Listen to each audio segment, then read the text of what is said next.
Hello everybody and welcome to a blind let's play of The Beginner's Guide. I have really no clue what the game is about, so I've heard that it's a spiritual successor to Stanley's Parable, which is a really good, which I really enjoyed. So I suppose we'll just have to see how the game is, and so let's just begin.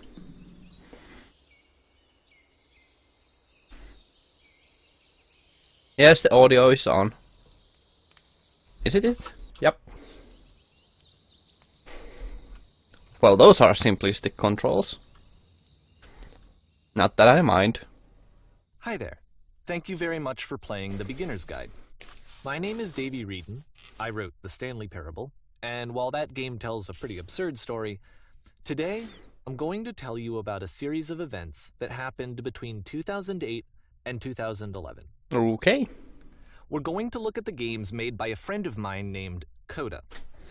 Now, these games mean a lot to me. I met Coda in early 2009 at a time when I was really struggling with some personal stuff, and his work pointed me in a very powerful direction.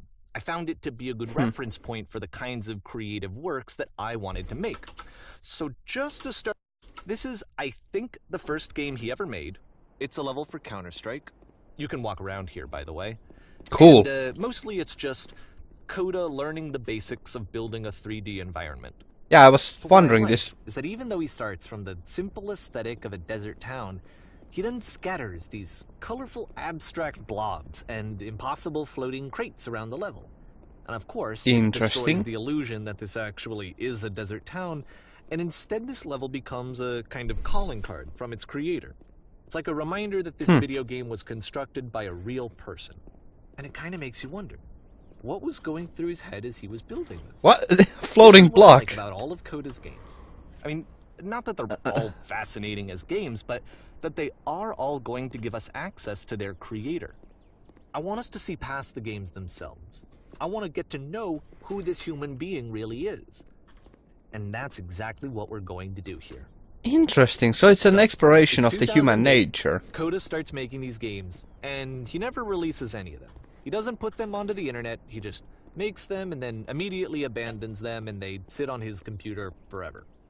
And I think he really understood this image of himself as a recluse. At one point, he jokingly renamed his computer's recycling bin to Important Games Folder. So, you know, this was just how he worked. He tended to crank them out one after the other without even really pausing to try to understand what he had just made. Interesting. Until suddenly one day, he just stopped. I really think that this will be something. This story will be something that I can kind of relate to, considering that I kind of can sympathize with a game creator. So let's see. In 2011, that was it. He made his last game, and then he hasn't made another one since. That's and a long time why ago. I'm taking this opportunity to gather all of his work together is because I find his games powerful and interesting, and I'd like this collection to reach him, to maybe encourage him to start creating again. And if the people like you who play this also happen to find his work interesting, then I'm sure it'll just send that much stronger of a message of encouragement to Coda. So thanks for joining me on this. If you have a particular interpretation that I haven't mentioned here, or if you just need to get in touch, you can email me at daveyWreden@gmail.com. Okay, that's about it for introduction. Let's take a look at Coda's first proper game. As each game is loaded, Alrighty. I'll show you the date that it was completed. This first one was made in November 2008.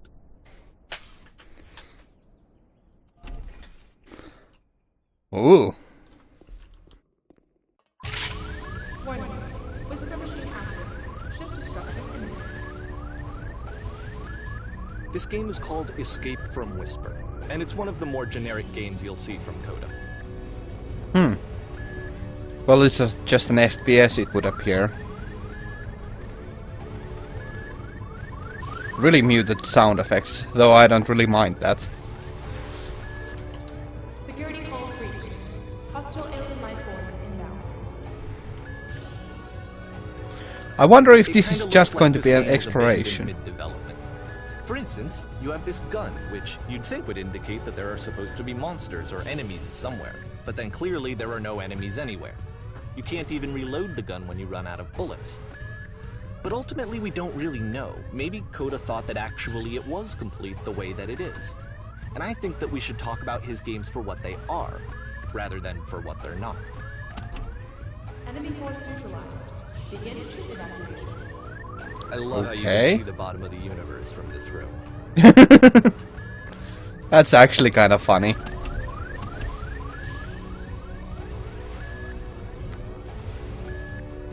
I mean, for a first game, Apparently, the it's space station has has a something. labyrinth on it. Sure, I don't know. There's really no reason for it that I've ever been able to discern, so in the interest of time, I'm just gonna skip you on past it. Okay, this is the part that's interesting.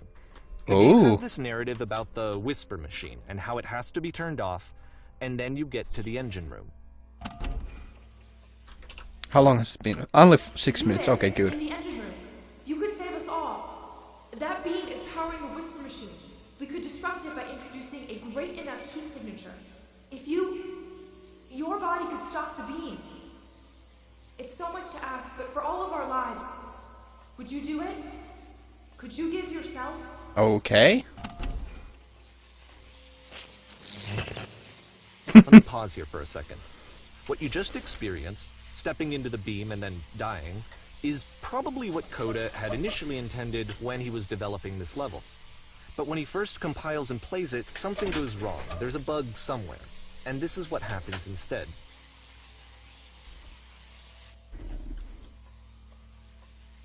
Okay.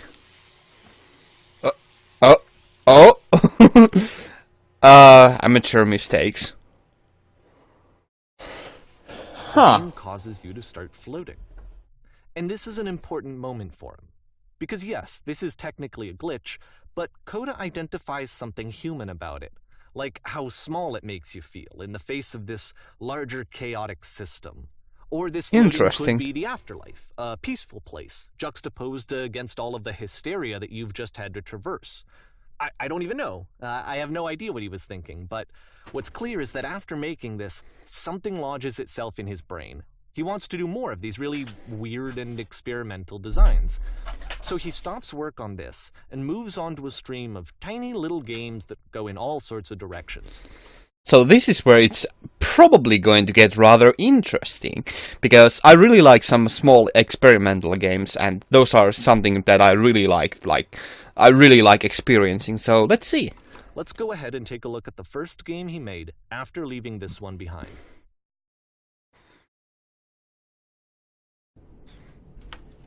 Okay. I can't move. Oh! Yep, in this game you can only walk backwards. That's a very cool idea, actually. So it's a short and relatively minimalist experiment combining motion and narrative. It is less advanced than the previous game, but actually it seems to be more focused, more complete. Coda's trying to give it a unique voice rather than simply basing it on a pre-existing trope. This is pretty goddamn cool. I'd say that this is actually pretty cool. I can see why the... God damn, I forgot the name of the game maker, or experience maker. It's a short little thought, it says what it wants to say, and then it ends. Didn't need anything more than that. Interesting. Which to me is why it works, because it gets out quick. So that's actually a pretty cool idea. I can see why he wanted to create, like, if the experiences are going to be like this, they are certainly going to be like really, maybe not thought-provoking, but certainly very interesting and abstract ideas or concepts for games. Okay, next one.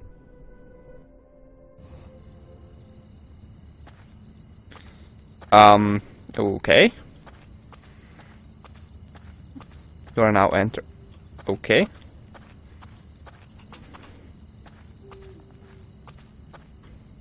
And that's it.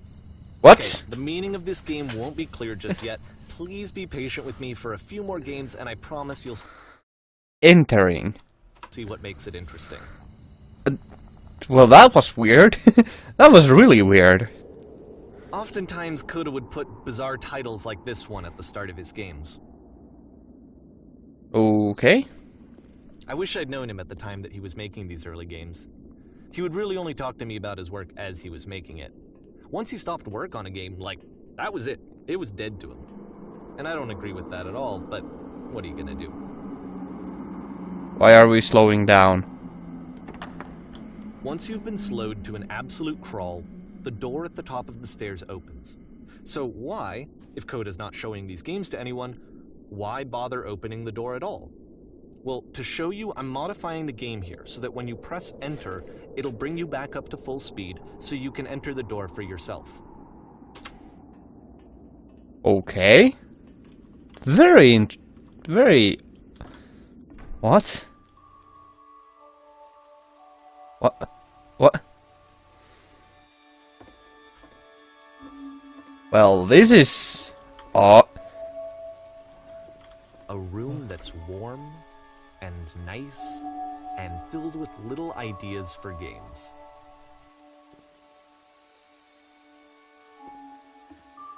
Interesting.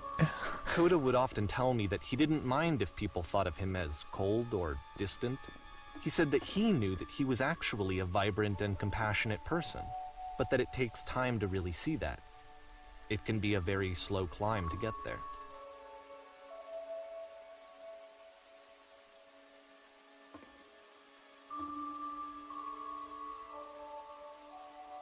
Hey, I want to read all of these. This is really weird. Ready, set, fish. Okay.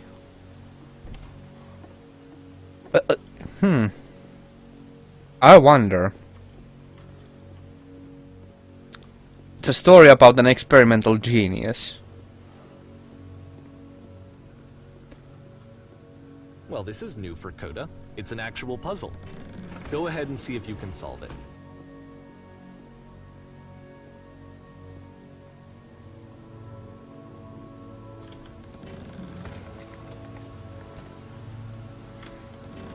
Don't forget that solution, because we're going to see this puzzle again soon. We're going Okay. to see it a lot.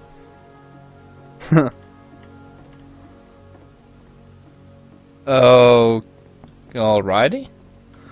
Kind of reminiscent of Stanley's Parable, actually. So that seems to be it, right? Huh? You walk down a corridor, you solve the puzzle, you get to the end. Simple enough. Alright, now I'm going to modify the game again, so that when you press enter, it'll remove all of the walls from this room. Ooh. Whoa. Whoa. How about that? There was more to it than we had any way of knowing. I actually find it funny that this game comes after the Stairs game, since they essentially convey the opposite idea. So, Weird. in the Stairs game, a dull exterior concealed a rich interior. And then, in this level, a dull interior hides this fantastic outer world. Either way, I think that the point Interesting. is that most of the time you don't get to know what you're missing, or even that you're missing anything. That's not your role as a player. This is pretty goddamn cool, actually. Like, I really like this idea of just exploring... sorry, I'm really close to the microphone. I really like this idea of exploring the... another... I'm just spiking the microphone, aren't I? Just... Wow. I really like this cool... It's a really cool concept of exploring another creator like this. It's really freaking weird and experimental, but I really like exploring another person's ideas like this. It's all very, very hypnotic almost. So if your role here is not to understand, then what is it?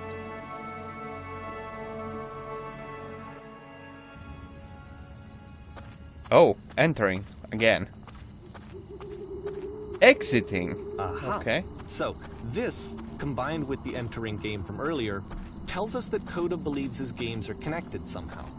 It could even be that the Stairs game and the puzzle game are literally connected in between this and the entering game. There's a bigger picture that all of his games are meant to play a role in, some larger meaning that we won't be able to grasp until we've seen all of them. And once we Alrighty. have, we can step back and start to understand what exactly that bigger picture is. Alrighty. Fairly interesting. Great and lovely descent. Okay. Surreal landscape. Let's talk about video game development for a second. Every video game runs on what's called an engine, which determines what the game can and cannot do. So in other words, the engine is a set of tools for game development. To make all of these games, Coda is using an engine called Source. Like all engines, Source has certain things that it does well, and it has certain things that it does poorly. One of the things that it does very well is boxy linear corridors. That's why so many of Coda's games are set in these large, flat, empty rooms, is just because he's working with what the engine does well. The tools available to the creator shape what kinds of creative work they're going to end up making. You might consider paying attention to the architecture in Coda's games to notice how they seem to stem from an engine that's very good at producing linear, boxy corridors.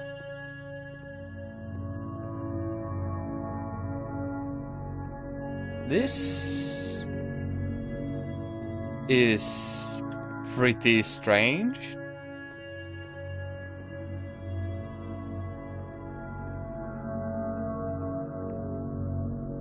Source is a pretty useful engine, though. Uh-oh. Ah, okay. That's really abstract, though.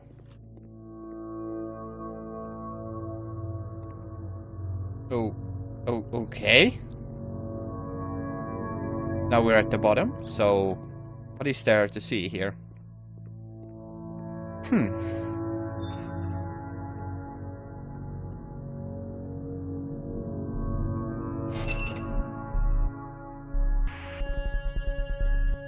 Okay.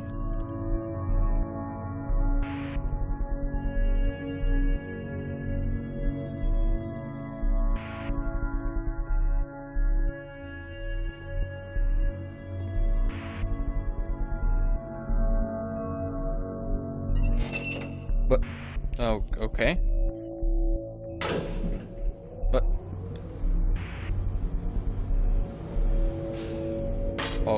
alrighty.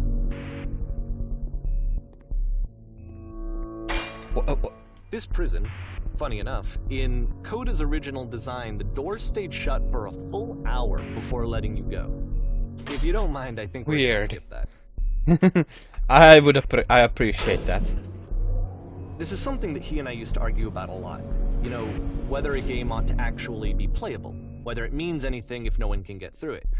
And I would always defend that, you know, all this work goes into the game, why not make it playable and accessible? And so we just got into heated arguments over it, and there was one time that after one of these conversations, he went home, and a day or two later, he sent me a zip file entitled Playable Games. Okay. It was full of hundreds of individual games, each of which was just an empty box that you walked around in, and nothing else. Believe me, I played every single one of those just to find out if there was like a gag hidden somewhere. There wasn't. That's a really funny little joke. Or a prank to play on your friend.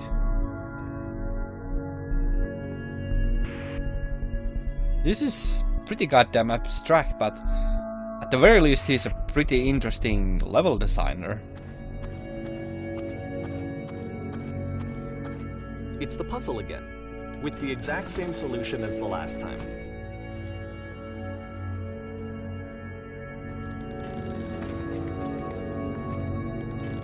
There's still no clear indication of what makes this puzzle so special that Coda is going to return to it over and over.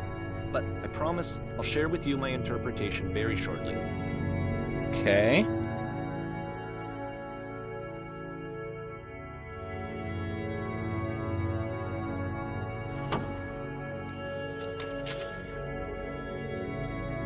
He Here, Coda begins using a kind of dialogue system that he fashioned out of the engine's chat capabilities. Use the 1, 2, 3 buttons on your keyboard to respond.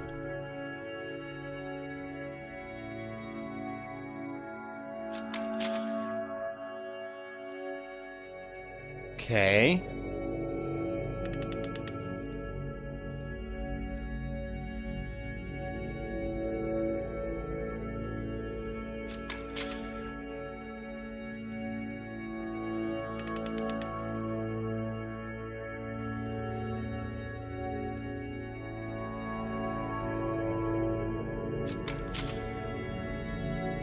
Well, it's a primitive chat system at the very least.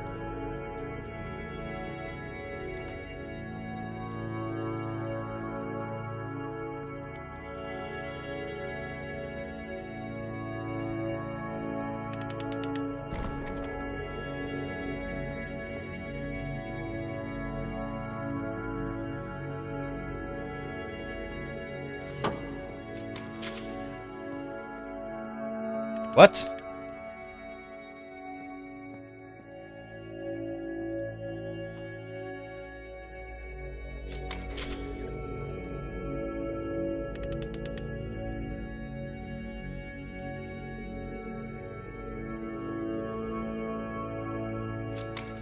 Very weird.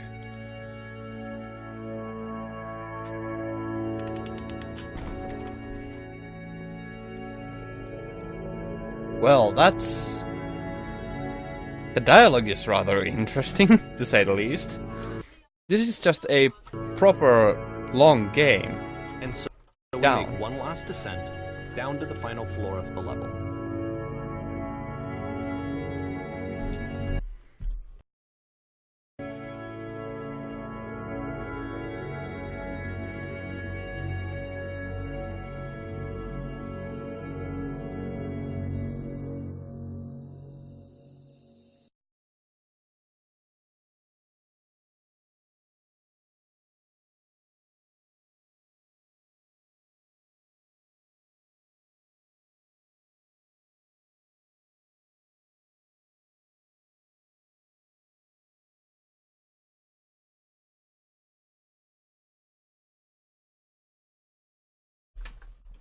Excuse me for that interruption. Let us continue. We'll continue through this, through this game, because I find this actually rather peculiar. Okay, I can't tell you quite why, but for some reason Coda fixates on this lamppost. It's going to appear at the end of every single one of his games from here on out. Okay. I'll tell you what I think. I think that up to this point, you know, he's been making really strange and abstract games with no clear purpose, and maybe you can only float around in that headspace for so long. Because now he wants something to hold on to. He wants a reference point. He wants the work to be leading to something. He wants a destination, which is what this lamppost is. It's a destination. All We're going right. to see it in the work as well. His games are just going to become a lot more cohesive, a lot more fully developed, with more of a clear idea behind them. And as we go, that idea will get clearer and clearer and clearer. Okay.